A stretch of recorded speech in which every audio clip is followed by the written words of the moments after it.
السلام عليكم ورحمة الله تعالى وبركاته. استعد للمتعة والإثارة الآن.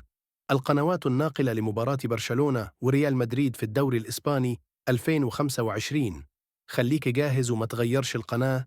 تعتبر مباراة الكلاسيكو بين برشلونة وريال مدريد واحدة من أعظم مباريات كرة القدم العالمية، إذ تجذب ملايين المشجعين من مختلف القارات لما تحمله من إثارة وندية تاريخية.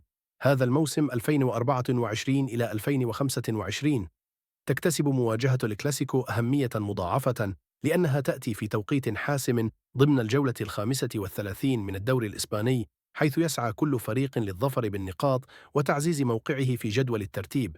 لعشاق الكلاسيكو بين برشلونة وريال مدريد الذين يرغبون في ضبط شاشاتهم بدقة، نقدم تفاصيل الترددات الخاصة بقناة بي إن سبورت، واحد ناقلة للمواجهة المرتقبة سواء عبر قمر نايل سات أو عربي سات، مما يتيح للجميع متابعة اللقاء بأعلى جودة ممكنة دون تقطيع أو تشويش.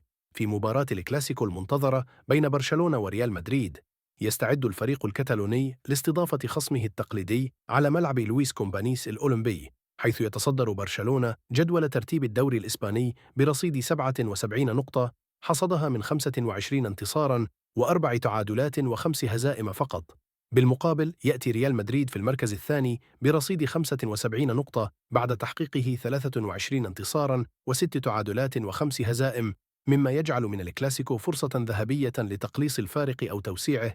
برشلونة يدخل اللقاء بثقة كبيرة بعد سلسلة من الانتصارات المتتالية التي عززت موقعه في الصدارة. ريال مدريد يعتمد على خبرته الكبيرة في المباريات الحاسمة وسيسعى لانتزاع الفوز خارج الديار. الجماهير تترقب مواجهة الكلاسيكو بحماس كبير لما تحمله من متعة كروية ومنافسة لا تعرف الهدوء.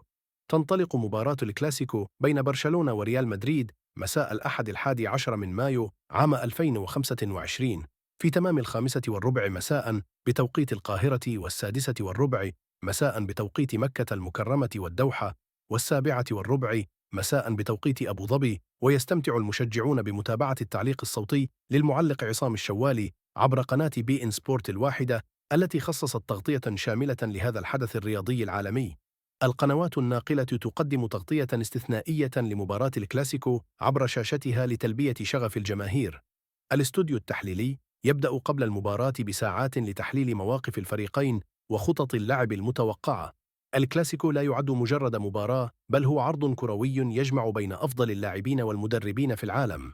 في الختام، تظل مباراة الكلاسيكو بين برشلونة وريال مدريد هي الأكثر انتظاراً وشغفاً لدى عشاق كرة القدم حول العالم، لما تحمله من إثارة وتشويق وتاريخ طويل من المنافسة القوية، حيث يشكل هذا اللقاء فرصة لكل طرف لإثبات قوته وانتزاع الانتصار الذي قد يحسم سباق الدوري الإسباني لموسم 2024 إلى 2025.